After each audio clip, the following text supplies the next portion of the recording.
video in the Crochet for Knitters series, we're going to learn to make this blanket. It's called the Wavy blanket, and it is designed by my friend Stephanie Gage.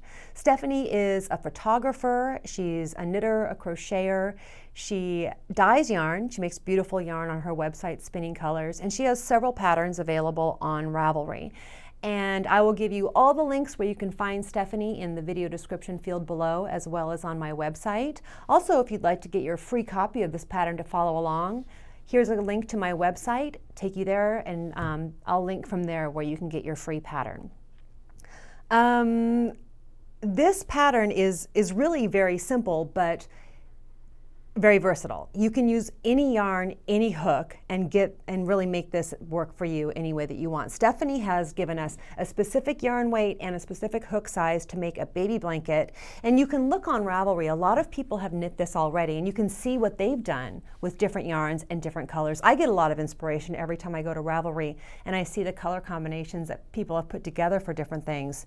It's always very cool to see. We'll give you instructions for making this any width. You can make this baby blanket size, throw, twin, all the way up to a king size blanket. The only limitation is the yarn you have to crochet it with, really. And I want to show you a few of the examples that I have here. Let's go ahead and take a look. This is an extreme because instead of using worsted weight yarn, which is what the pattern calls for, I've gone down to a fingering weight yarn, a sock weight yarn, in a cotton silk blend, and so the color definition really pops, and it's a much finer fabric that's created from it.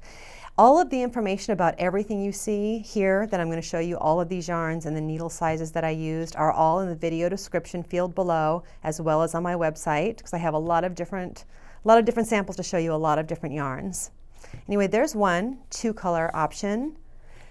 Here's a sample I worked up in baby colors, and this is out of a machine washable yarn in 3 different colors, all traditional baby colors. And here's a worsted weight one that I did using leftover yarn from other projects. I had wool yarn left over from a million different projects. I just kept grabbing a different color and working with it. And I would actually love to do a whole blanket like this to use up leftovers because it looks really cool. And here's the last sample, which is close to the finished blanket photo that you just saw. In the photo that we put in of my finished blanket, that's knit with 2 strands of worsted held together. This is actually, I keep saying knit, you know I mean crochet, right? This is crocheted with 1 strand of bulky yarn. And it gives a much bulkier effect, really quick way to work up a blanket using bulky yarn.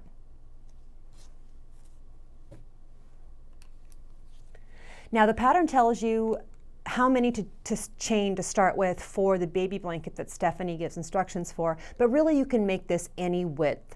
This pattern, as long as you start with a multiple of 12 plus 3, you can make it in any width. And if you need some, if you want to see my Math for Knitters video on X plus Y, the way that this pattern is worked out, a multiple of 12 plus 3, I'll give you a link here to that video. But really you need to knit up a swatch, you need to see how wide one pattern repeat is for you to determine how many to chain for any given width. You can also save yourself a little bit of time by looking at the projects on Ravelry. You know, maybe someone used the same weight of yarn that you want to use. You can always just see in their notes if they told you the starting chain number that they used. Anyway, next up we're going to get started on the blanket.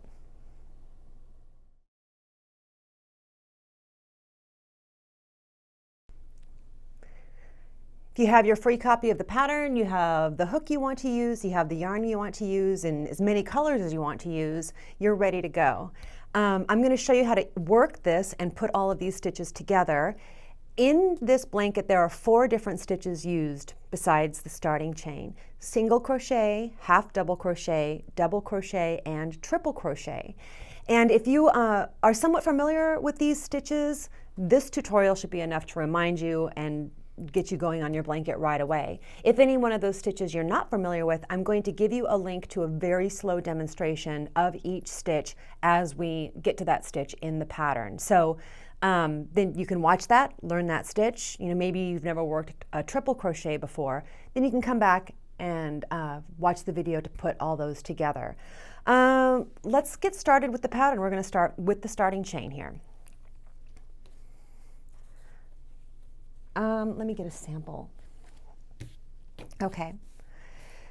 In this pattern, I change colors every 2 rows, and you repeat, well, the very first part, you just work a row 1 time and then change color after 1 row. But then from then on, to get these diamond shapes, you work 2 of the exact same row, and then, which is row 2 to 3, and then you switch to rows 3 and 4, 2 to 3, 3 and 4. And this will make sense in a minute, but I'm going to change colors every 2 rows is what I want you to see here. So I'm going to start with this blue color and start with a slip knot. And I'm going to chain, as we talked before, a multiple of 12 plus 3. I'm going to do 2 pattern repeats in this sample, so I'm going to chain 24 plus 3, 27.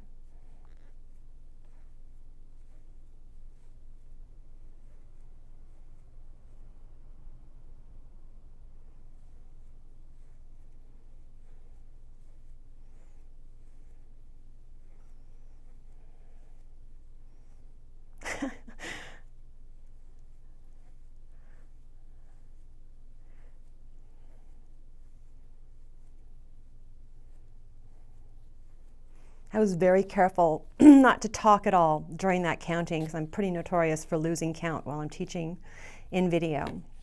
So I have my starting chain, and the first bit of instructions on row 1, which is a setup row that you only work 1 time.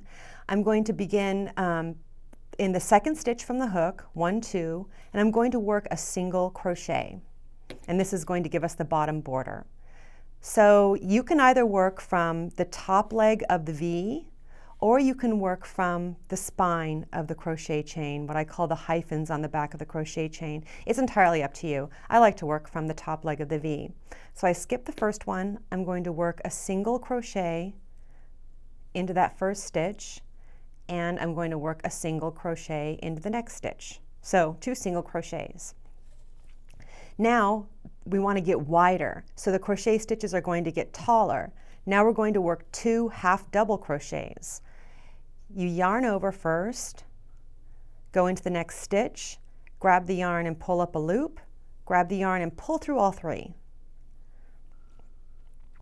I'm going to work a second one, yarn over, into the next stitch, pull up a loop, grab the yarn and pull through all 3. I forgot to do what I promised. Here is a link to a slow version demonstration of the single crochet, and here is also a link to the slow version demonstration of the half double crochet. And I'll be sure to give you a link to the chain stitch as well if you need it. So next is the double crochet. So we went single crochet, half double crochet is a bit taller, double crochets are even taller. Yarn over into the next stitch, grab the yarn and pull up a loop. You have 3. Grab the yarn, pull through 2, grab the yarn and pull through 2. And here's a link to a very slow demonstration of the double crochet. Here it is again. We work all these in pairs, so here's my second double crochet. Grab the yarn and pull up a loop, grab the yarn and pull through 2, grab the yarn and pull through 2. Okay, now we're ready to move on to triple crochet, and this requires 2 yarn overs, or yarning over twice. So you do yarn over again. So it looks like you have 3 loops on the hook right now. Into the next stitch, grab the yarn and pull up a loop, grab the yarn, pull through 2, grab the yarn, pull through 2, grab the yarn, pull through 2. And you know you're finished with a crochet stitch when there's just 1 loop left on the hook. And here's a link to a slow demonstration of the triple crochet. Again, yarn over twice, into the next stitch, grab the yarn and pull up a loop, grab the yarn and pull through 2, grab the yarn and pull through 2, grab the yarn and pull through 2. So that's the tallest part of this pattern. 2 single crochets, 2 half double crochets, 2 double crochets, and 2 triple crochets. Now we're going to go back down shorter. So, and this is all very clear in the pattern, of course. I'm going to work 2 double crochets,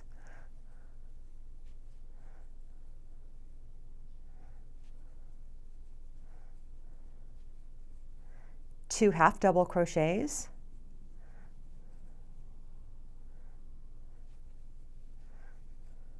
and then 2 single crochets.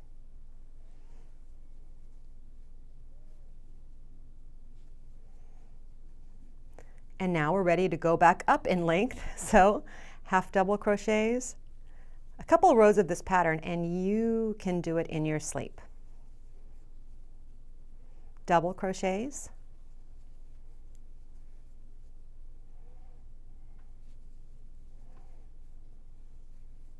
and triple crochets.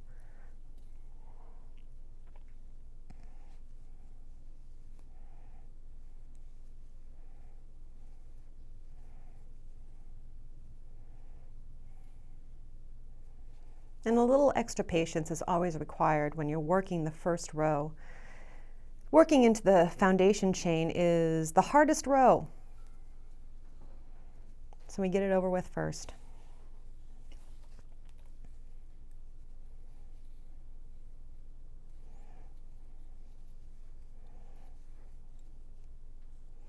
Now I'm into half double crochets,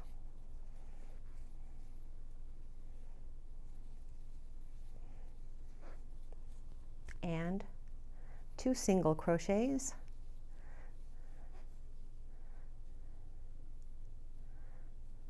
and that's the end of the row. Okay, that's my first row, beautiful foundation row. Now I'm going to show you how to change color and work row 2.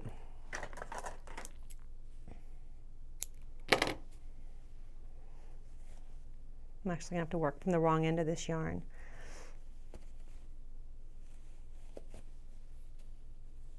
Okay.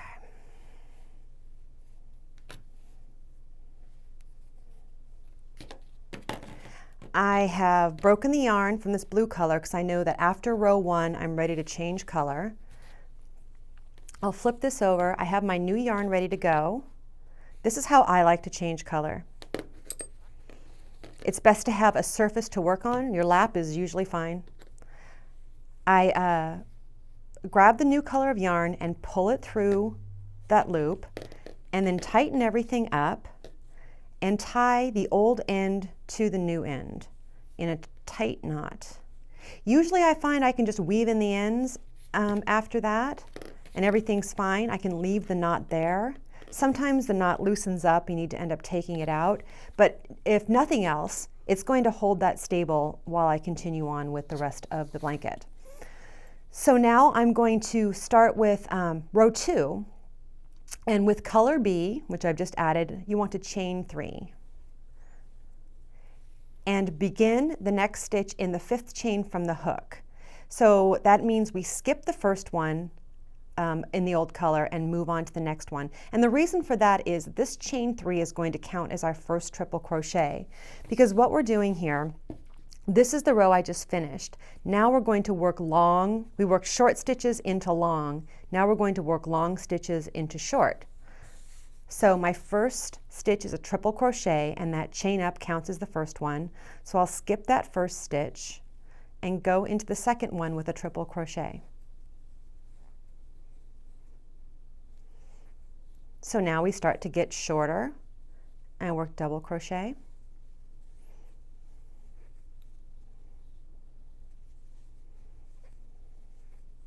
half double crochet, oops, and then single crochet. And you can always tell you're on track in this blanket because the triple crochets are really easy to identify. They are just super long stitches that you can see really easily. You can identify them from the double crochets next to them. So if you are working the shortest stitch in the new color into the longest stitch in the old color, you are on track. and I'm working my 2 single crochets into the 2 triple crochets from the last row. After I finish row 2, I turn the work. Row 3 is exactly like row 2, and that gives us the diamond shape by working 2 of the same row in the same color before we move on to the next row in a different color. Next up, we're going to talk about working rows 4 and 5, which is not very different from rows 2 and 3, and weaving in the ends.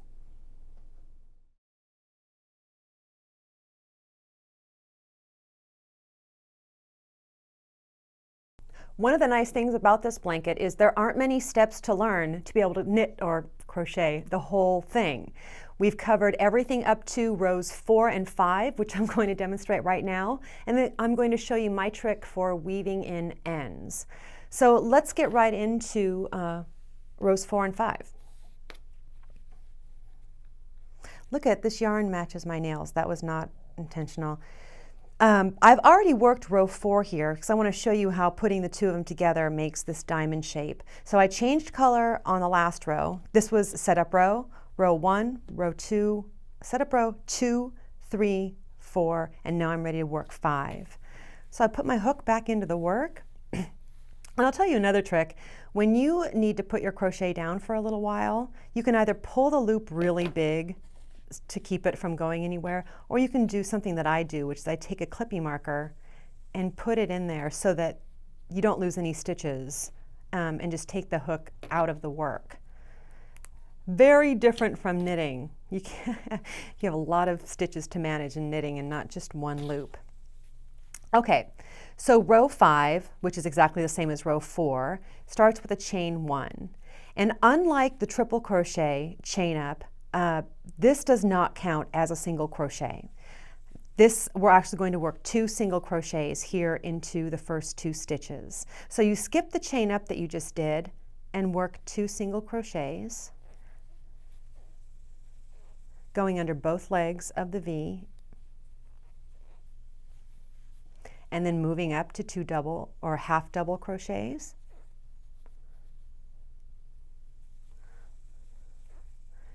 2 double crochets,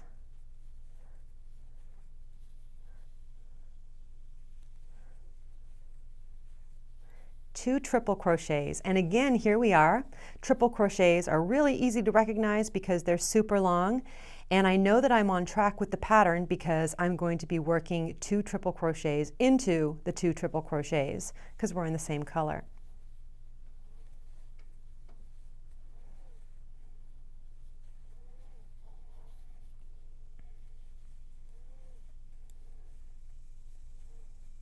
Okay, and then from here I start going back down and back up again, just following the pattern. And now I want to show you my trick for weaving in ends, especially if you're using a non-wool yarn, a machine washable yarn, because wool yarn, when you weave in an end with wool yarn, it will end up felting a little bit and the end is not likely to come unraveled. But if you're using a washable yarn, like a synthetic yarn or a cotton yarn, that doesn't happen. It's not going to felt to itself, so you're more likely to have pokey ends coming out during machine washing. This is a trick that I like to do to make sure that the end is secure, and it can be machine washed, dried, just following the directions on your yarn label. So I have my tapestry needle and the end I want to weave in, and of course you want to weave in the end into the same color. I wouldn't want to weave this pink end into the blue. And I'm not doing anything fancy here. I'm just getting the end away from the edge at this point. And if I pull it through and I don't like the way it looks, actually I'm not happy with that little bit right there. So I'm going to take that part out.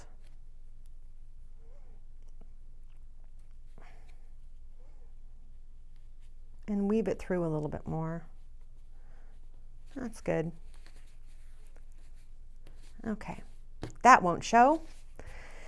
Then I'm going to untwist the plies and separate the plies half and half. And this is a 4-ply yarn. This happens to be wool. I don't really have to do this technique with the wool, but the demonstration's the same either way. I take half of those plies and thread them back on the needle, and then take that just one loop away, just so that the two halves of the plies, the two halves of the yarn, aren't coming out of the same spot. So you can tie a knot in this. Careful on the first half, not too crazy tight. Then do the second half and pull like crazy, really tight. Just shy of breaking the yarn. If you really feel the yarn start to give, loosen up, but just shy of breaking the yarn and hold it. That will be a really tight knot. Then you can take your scissors and cut it really close. Those little ends will blend into the fabric and not be noticeable at all, and you can confidently wash this knowing those ends are secure. Those are all the tricks I have for you for working this wavy blanket. Many thanks to Stephanie Gage for letting us use her pattern. Good luck.